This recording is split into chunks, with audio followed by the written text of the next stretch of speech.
নমস্কার, দেখছেন talk to Bangla. আমি অভিষেক রয়েছে আপনাদের সাথে। এই মুহূর্তে যে খবর নিয়ে উপস্থিত হয়েছি, অভিজিৎ দীপকে এবং আশুতোষ রানকা এবং সৌরভ দাস এই তিনজন এই মুহূর্তে ককরোচ জনতা পার্টির পক্ষ থেকে আবারও প্রোঅ্যাক্টিভ হয়ে উঠেছেন এবং বিজেপি শাসিত তিনটে রাজ্যের সরকারকে কিন্তু ক্রমাগত তারা চাপ দেওয়ার একটা প্রেক্ষিত তৈরি করছেন, তেমনই কিন্তু মনে করছে পর্যবেক্ষকরা। তার কারণ তিনটে রাজ্য এবং প্রাথমিক রাজ্যটা হচ্ছে মহারাষ্ট্র, এবং সেখানে অভিজিৎ দীপকে পৌঁছে গিয়েছেন এবং সেখানে তিনি online exam for high court recruitment, হাইকোর্টের যে পরীক্ষা সেই পরীক্ষার ক্ষেত্রে একটা কারচুপি হয়েছে এবং সেই ক্ষেত্রে বহু ছাত্রছাত্রী সিভিয়ারলি অসুস্থ হয়েছেন। তার কারণ এই পরীক্ষার ক্ষেত্রে গন্ডগোল দেখা দিয়েছে, অনলাইন এক্সাম ছিল, সেই ক্ষেত্রে সমস্যা দেখা দিয়েছে। তাই অভিজিৎ দীপকে সেখানে পৌঁছে গিয়েছেন এবং অভিজিৎ দীপকে তাদের সঙ্গে হাইকোর্টের সামনে গিয়ে বসে পড়ছেন ধর্ণা প্রদর্শন করতে। এবং আপনারা দেখতে পাচ্ছেন অভিজিৎ দীপকে যে মুহূর্তে পৌঁছান সেখানে তাকে ঘিরে একটা বিপুল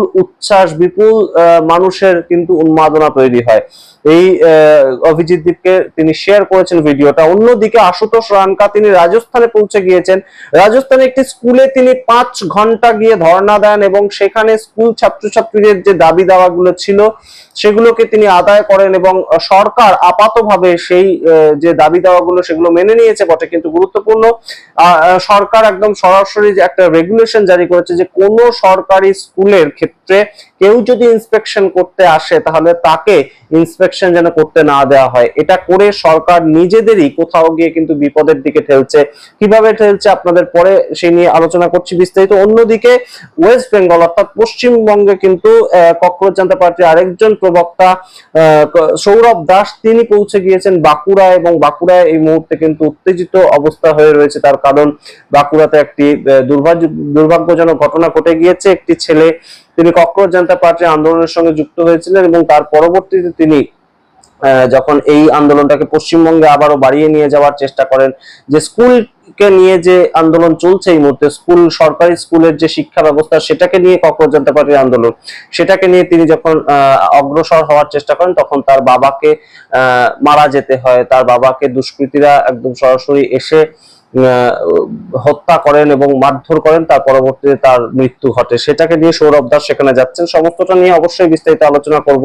এবং সোশ্যাল মিডিয়াতে এই মুহূর্তে যেভাবে একটা ঝড় তৈরি হয়েছে তাতে কিন্তু অবশ্যই বেশ খানিকটা চাপে নরেন্দ্র মোদী শাসিত এবং ডবল ইঞ্জিন সরকার, যেগুলো তিনটে রাজ্যের মহারাষ্ট্র, রাজস্থান এবং পশ্চিমবঙ্গ। আপনাদের সাথে বিস্তারিত আলোচনা করবো। তার আগে এখনো যারা অবশ্যই সাবস্ক্রাইব করেননি টক টু বাংলা, তারা সাবস্ক্রাইব করে দেবেন এবং অবশ্যই জয়েন বাটন ক্লিক করলে আমরা এগিয়ে যেতে সাহস পাবো। আপনারা যদি পেড মেম্বারশিপ নেন আমাদের।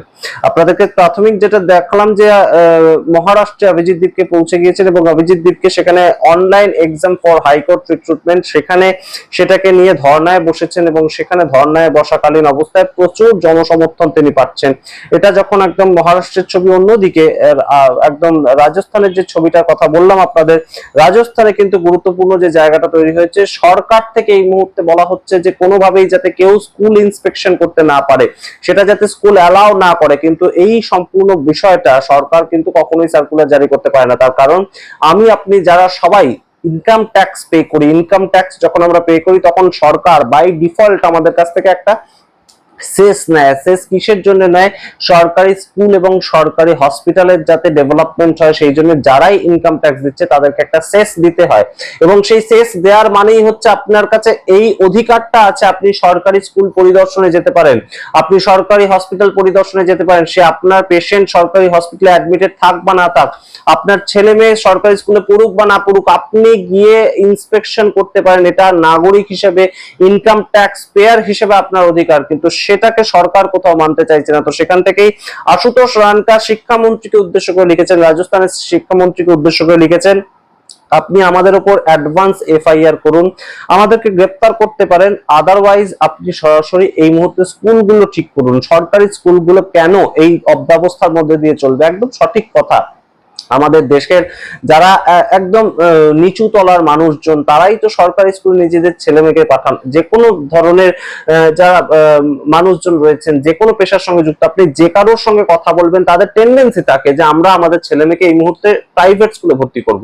কিন্তু সেই টেন্ডেন্সি মানুষের মধ্যে আসছে কেন? তার কারণ মানুষ দেখতে পাচ্ছে যে সরকারি স্কুলের যে অব্যবস্থা চলছে, সরকারি স্কুলের যে দুর্ব্যবস্থা চলছে, সেই জায়গাটা কিন্তু আর সরকারি স্কুলে খুব ভালো পড়াশোনা হচ্ছে সেই জায়গাটা দাবি করা যায় না। এবং সরকারি স্কুলগুলোতে প্রতিনিয়ত যেভাবে টিচার রিক্রুটমেন্ট না হওয়া থেকে শুরু করে বিভিন্ন ইনফ্রাস্ট্রাকচার জনিত সমস্যা থাকা থেকে শুরু করে প্রতিটা জিনিস যেভাবে একদম সামনে বেরিয়ে আসছে, সেটাকে নিয়ে ককরোচ জনতা পার্টি এই মুহূর্তে ডাক দিয়েছে যে আপনার হাতে যদি একটা ক্যামেরা ফোন থাকে তাহলে আপনি যে কোনো স্কুলে যান আপনার এলাকায় এবং সেটাকে ভিডিও করুন এবং সেই ভিডিওটা আপনি আপলোড করুন হ্যাশট্যাগ দিয়ে ককরোচ জনতা পার্টি, তাহলেই আমরা সেটাকে ভাইরাল করব। এবং ভাইরাল হচ্ছে না, তো সেই ক্ষেত্রে একদম সরাসরি একটা স্কুলের ভিডিও সামনে এসেছিল, সেখানে আশুতোষ রানকা পৌঁছান এবং আশুতোষ রানকা গিয়ে 5 ঘন্টা ধরে সেখানে আন্দোলন করে কিন্তু তাদের যে দাবি দাওয়াগুলো ছিল, প্রতিটা ক্লাসে ফ্যান, খাবার, পরিষ্কার জল, শৌচালয়, প্রত্যেকটা যে স্কুল সেখানে একটা সুস্থ শৌচালয়, একটা সঠিকভাবে একটা হেলদি ক্লাস এবং ক্লাসের মধ্যে চক, ডাস্টার, বেঞ্চ, একদম বেসিক যে বুনিয়াদী জায়গাগুলো, শিক্ষা গ্রহণ করার যে বুনিয়াদী জায়গাগুলো, সেগুলোকে নিয়ে আন্দোলন করেন এবং সেই ক্ষেত্রে কিন্তু এই ধরনের একটা সমস্যা তৈরি হয়। আপনাদেরকে তার সঙ্গে এবার পশ্চিমবঙ্গে নিয়ে যাই। পশ্চিমবঙ্গে একদম একই ধরনের সমস্যা দেখা গিয়েছে। আব্দুল বলে একটি ছেলে, যিনি ককরোচ জনতা পার্টির আন্দোলনে প্রথম থেকেই ছিলেন, তিনি পশ্চিমবঙ্গ থেকে গিয়েছিলেন দিল্লিতে যন্তর মন্তরে ককরোচ জনতা পার্টি আন্দোলন করেন এবং তার পরবর্তীতে তিনি ফিরে আসেন যখন আন্দোলন শেষ হয়ে যায় 25 তারিখের পর।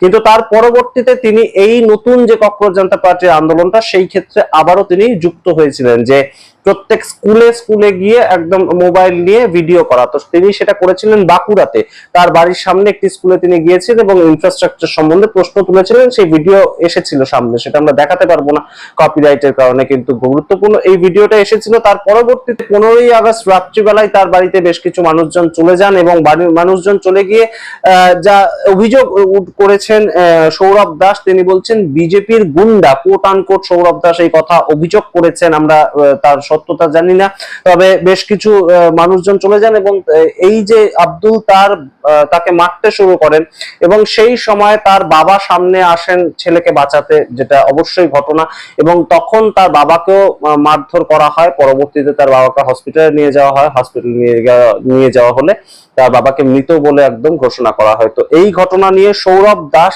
তিনি সরাসরি বলছেন কথা যে আমরা এই মুহূর্তে ওয়েস্ট বেঙ্গলে যাব। 13 तारीख को अब्दुल नाम के एक 26 साल के व्यक्ति है जो यहाँ पे भी हमारे साथ चलो संसद वाले प्रोटेस्ट में, जनता मंतर वाले प्रोटेस्ट में उन्होंने भाग लिया था। तो वो सीजेपी के मेंबर अब्दुल उन्होंने 13 तारीख को अपने लोकल गवर्नमेंट स्कूल वहाँ पे गए बंगाल में, एंड वहाँ पे जाके टीचर से बोला कि हम आके ऑडिट करेंगे इसका नेक्स्ट डे। उसी रात को बीजेपी के जो गुंडे हैं वो आए अब्दुल के घर एंड उनको बहुत ब्रूटल तरीके से पीटा। उनके पापा जब अब्दुल को बचाने लगे तो उनके पापा को भी पीटा, एंड ऐसा पीटा कि उन्होंने जान ले ली। आज हम लोग को कल हम लोगों को पता चला कि तबीयत उनकी बहुत ख़राब हो गई थी अब्दुल के पापा की, एंड शाम तक वो गुजर गए।